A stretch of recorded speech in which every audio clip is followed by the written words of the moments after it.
Hello, everybody, and welcome to our new episode of Manufacturing Matters, where we cover the manufacturing trends and technology that are reshaping the global manufacturing landscape. My name is Winn, Hardin, host of Manufacturing Matters, and I'm lucky enough to be with Sue Susenburger today. How are you doing, Sue? Pretty good. Thank you for having me, Winn. My pleasure. Sue is the principal at giddyUp Innovations, and Sue and I just started working together a month or two ago. Yep, that's right. While you have been helping to bring neurorobotics into the North American market, an incredibly interesting German robotic company who actually is kind of the darling at Automate this year. So it's been very, very impressive, amazing work you've done. Thank you, Winn. Appreciate that. Our pleasure. All right, Sue, so we're here to talk about, first, let's just tell me about giddyUp Innovations. Sure, happy to. So we're basically an agency that helps startups or majority of scale-ups to enter the U.S. market. That's been the main focus. Mostly they come from Europe, Germany. There's also the option to do other countries, but that's been kind of the most natural one for us to do. And we help them in three areas. It could be in the first one, really kind of exploring the U.S. market and starting with strategic corporate partnership. After startups go into scale-up phase, that kind of require more of the corporate partnerships to really validate their product, to find the first partner in crime to enter the market with, right. And potentially through that also sales channels. So cracking that corporate nut is like one of often the first steps, so where we assist and help them jump through the hoops. And second one really is once they're kind of ready to hit the ground running, they'll say, okay, we want to figure out which location we want to be at. We want to set up the company. There's a whole bunch of legal things to be done. We want to build up a team. Right. We're basically like a concierge service to like lead them, project management them through that process successfully. Gotcha. It's very different than it runs in Germany, especially like HR or benefits aspects. Oh yes, absolutely. And even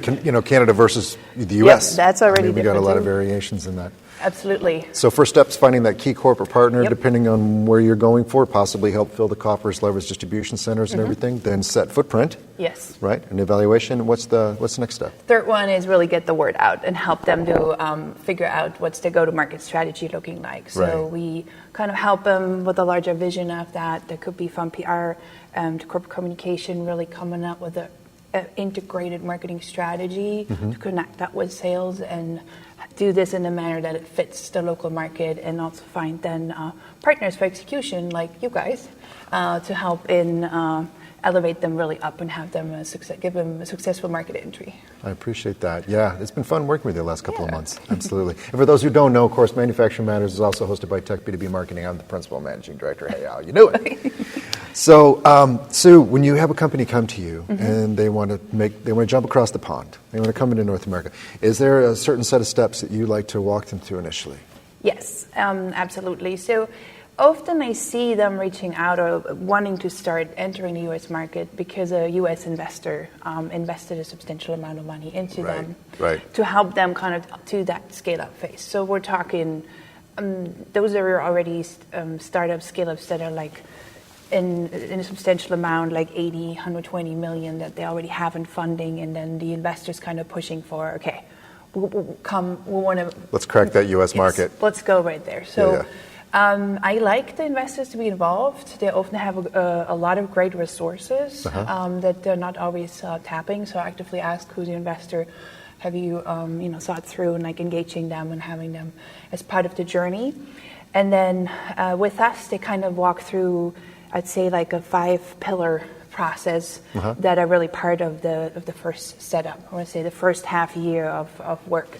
The first one really is I need to make a decision on the legal entity. So I'm not a lawyer, so we work with lawyers that we recommend to the client. They choose the lawyer they want to then really set up the legal entity and have that right in place. Next part is there is international transfer pricing and really accounting and taxes that need to be taken into consideration. Yes. So we find a partner for them to work with that does then their accounting, their taxes and all of that. So that's an important second aspect. That goes along with setting up a bank account. U.S. big banks do not want to deal with little startups. Even the scale-up is still a small startup. So if you walk into Bank of America and say, I have no credit score here, they're like, yeah, thank you, but we're not interested. Even if you're bringing $20 million to Yeah, they're like, yeah, you don't have any tax returns here yet, so we're not really. Okay. So we have a set of bankers we work with that see that opportunity and Yeah. really help walk you through it, give you a credit card even without a credit score here. Is that part of what the VC or the private equity relationships that help open those doors a little bit? Interesting enough, not really. I was surprised about that. Yeah. They haven't. They might have here and there recommendation, but it's often a handful of local banks that specialize or have like a niche department in that area. Beautiful. To get that set up. So you can help companies find those individuals, because it's not like, that's probably not an individual page in the on a Google search term. No. I was going to say Yellow Pages, but no one really knows the Yellow Pages are anymore, so we'll move past that. Yeah, we have like a network of different partners that also speak different languages. A German Yeah. might like to have another German speaking, or Yeah. some from the UK. So we connect them and make sure to guidance for all the tedious processes and like having all the right documents in place. So, so the third one really, or fourth aspect, is the whole package of HR and benefits. It like blows their minds, like why the health insurance is not automatically paid by the government, why you have to like figure out this whole like benefits package and why they're all different elements of it, and like it takes a lot of like translating work in between to like walk them through it. Yeah. And then also coming around and saying, you do need a competitive benefits package if you want to hire here, right? To have that understanding. Right. Other conversations I spend a lot of time with is like, why are your salaries so much higher here than, for example, in Germany? And then I was like, guess what? You have like 35, 40 days off a year. Our people get only 10 holidays and maybe 10 to 15 vacation days. So you actually get more working time. Yeah. Additional employer costs. That's hard to hear. That's just hard to hear. I'm sorry. Someone who lives primarily in the U.S. The jealousy abounds. I was telling you, build up a team in the U.S., you get more hours out of them than you do in Germany. That's right. Work, slave, work. Anyway. Yeah, cool. I want it. Good benefits package means to have those, Absolutely. Wellness days or a sick day, or that's another thing they don't understand why U.S. has that, like a volunteer day as a team. It's actually a good thing. I like that about the culture here, to like think about having that as a company to offer to your Yeah. We're getting together in a few weeks, actually up in Boston for that very purpose. There you go. Absolutely. See? That's a good thing. So I have a lot of fun doing that and consulting them through it and the whys and whats and how to figure that package out. And of course, last but not least is insurance. You want to make sure liability is bridged. This is something they can extend in their existing insurance, or we have partners we work with here to like really put that package together. So those are kind of the foundations. Yeah. We work with great partners, especially in the HR package, to eventually need your employer handbook. You need to have good offer letters that go out and different aspects of that. And then it comes down to like really hiring plan, right? So what type of people do you need in the U.S.? Right. What's the organization supposed to look like? So we have... and probably a prioritization of when you're filling those. Where do you go first? Yeah. What positions do we have to fill first? Who do you fill first? What type of talent do you need? It goes also really closely along with where do you want to open? Right. Your location. Right. Yeah. That's always interesting discussions. There might be founders that have heard one city is amazing, we should go there. And then I was like, yeah, that's cool, but how many travel costs do you want to pay for your people? Where do they need to go? None of your customers are there. Just might want to think about that. So where are the salespeople located, right? Where's your customers? And then are you just like a service provider organization, which means it's just products and everything is done in headquarter and it's just a pass-through sales, or do you actually going to have engineering developers here and production, which could be different location? Yep. Like let's look at robotics, great example. The Midwest, they call the robotics belt, kind of the through all the manufacturing going on. Yep. Now, when companies in robotics come here, they would look into, a lot of the big OEMs, they're in the Detroit area, or like, we're in Ohio. So then a little bit in the Southeast, depending on which industry you're in, or foundries in the Midwest. And So customers might be in the Midwest, but also more South, so how to set that up. Of course, there's also California and others, and then looking, do you have software people? Do you need software people? Well, they're a little harder to hire in Dayton, Ohio, or in Detroit. They tend to be bi-coastal. Coastal, or actually Chicago. Many people don't know this. Chicago has more software and IT graduate than the 3 large universities like MIT and so on the East Coast. No kidding. Yeah, so there's a lot of great talent here, Right. especially looking into programmers like Python or similar AI capabilities. Yeah. The Midwest Chicago's done a lot in that, so. I wouldn't be surprised if the immigration has helped in that area too. I mean, because it's expensive to live on each coast, right? So if Yes. you were an Indian software designer, somebody had some fantastic experience, Malaysia, wherever, I could see you wanting to come into the center. Yeah. To get yourself established. And I have to say, COVID kind of contributed to that. People moved. Like when I talk to friends in like San Francisco, they're like, "Yay, rent is finally affordable," because everybody moved to Austin or like other places. Oh, definitely. And like, so there's really great talent to find here and to keep here in the Midwest. Right. And it's pretty exciting. And it goes along, with your company culture. Do you want everybody to come in the office, or they can work remote? And how do you create a good remote working culture? And I could talk with you all day about this, but it's like... That's good. Well, you should, because that's your job. This is what you do. That's what you're passionate about. Then loving about, figuring out what's your functional role looking like, what's your job descriptions looking like, how do you organize your team, and then how to set it up and bridge that with your corporate culture that you have within headquarters. So what are the biggest barriers that come to mind or pitfalls that people need to be aware of when they're thinking about coming here to North America? Coming to North America. So the reality is there is... in neither if it's manufacturing, automation, AI startups or similar, or other industries. Mm-hmm. There is unfortunately quite a big graveyard of startups here in the U.S. that came from other countries and from the U.S., tried to enter, put a lot of money behind it, and it was rough to make that successful. So a few of the pitfalls that I have seen, maybe first one is to really not doing enough of an analysis of the U.S. market. Mm-hmm. Kind of coming with the approach I'm trying to put onto this culture what worked for me in the area I'm coming from. Right. And that goes from how we approach sales, how we approach partnerships, and also how we incorporate product feedback. Yeah. Right? There's all the way through communication and yes. visibility. It's very different in Europe than it is in North America. That's why I like to start with, do almost like a road show and a good market study on where things are at. I often see a bit of an ignorance about, we know how to do this, we're the best. We're not having actually done so much competitor analysis of the US market. And then it is a little bit of an awakening when we enter and you go to the first customer, it's like, I already had 5 others that offer the same thing than you do. Yeah. Are you aware of this? So there is not always that awareness. But just to be fair, that kind of lack of due diligence happens just as much for North American native companies as it does for people who are coming into the marketplace. Well, they don't have to move all kinds of functions and aspects to another country, right? So absolutely. That makes it then so expensive. I think hiring a good GM or local leader that has a mix of understanding of the American culture, but also I think it's very beneficial to have somebody who understands headquarter culture.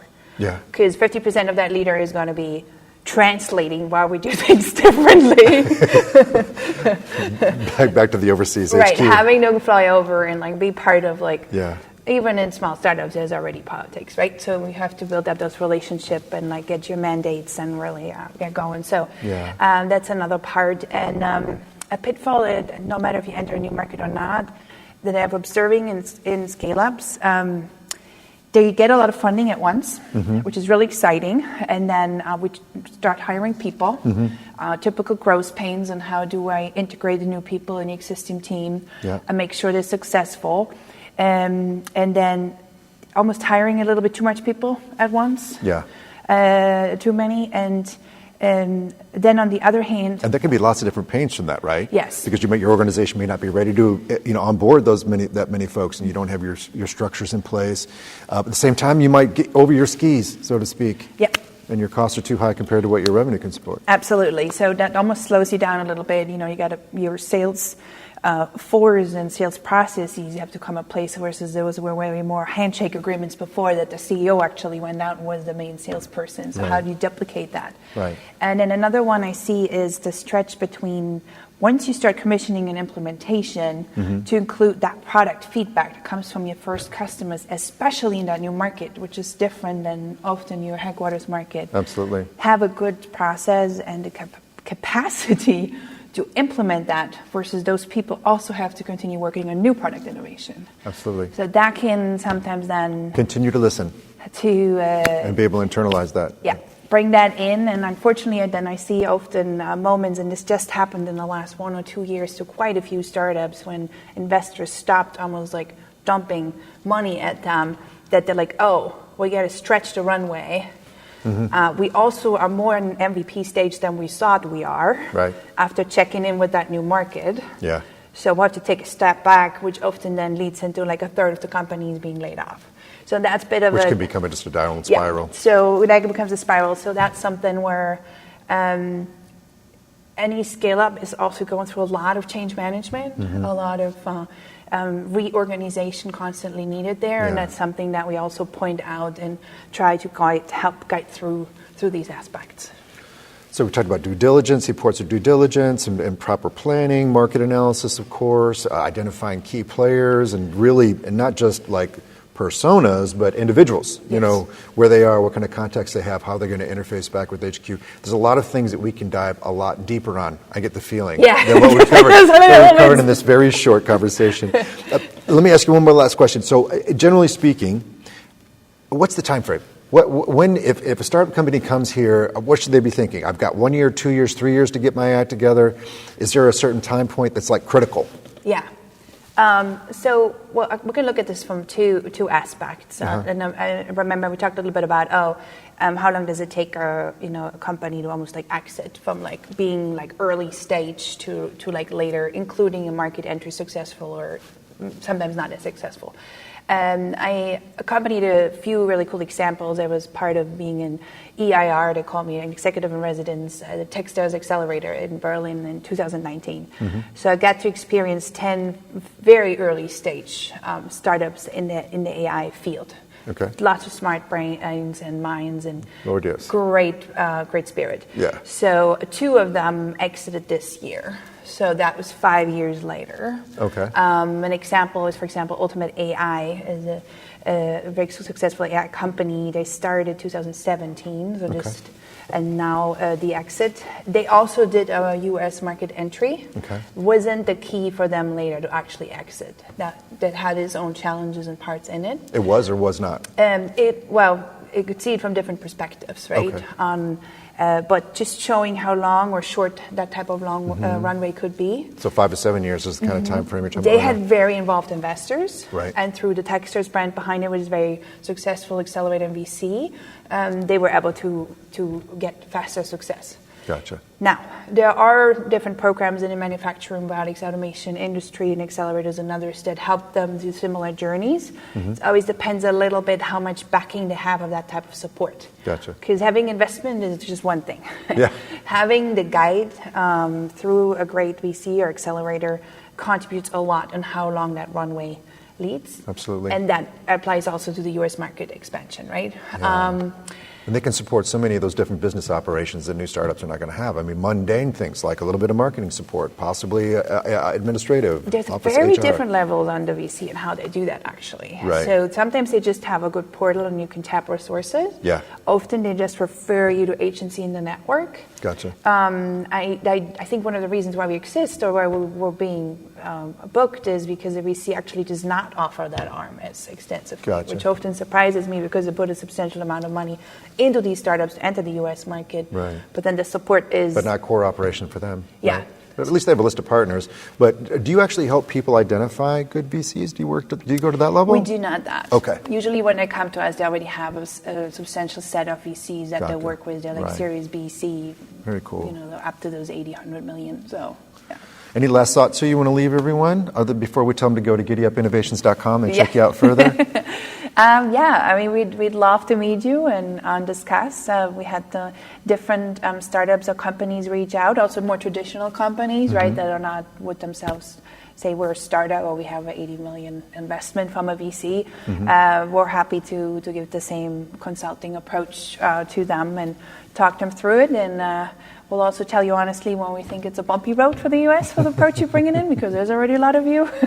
And so happy to have a conversation and first consulting call on it. And other than that, as you mentioned, giddyupinnovation.com is our website, and we can't wait to give you a leg up to enter the U.S. market. Sue, thank you so much for sharing all this information. I know you're going to have you back on so we can do some deeper dives on some of these individual pieces, how you go about due diligence, how you about building the, how does one develop an organization that matches the vertical they're going into or the regional space they're going into. Absolutely. So look forward to a lot more conversations. It's been a real pleasure, Sue. Thank you. Good talking, Winn. Thanks for coming on. Everybody, if you've got any questions for Sue, don't forget, go to giddyupinnovations.com. You can reach out to us directly, and we'll get it to Sue for you. You can also check out our past episodes on manufacturing-matters.com. If you'd like to join us on a future episode, ping us below and find our podcast and all the major platforms that you're using it to get your information. So until next time, have a great day. See ya.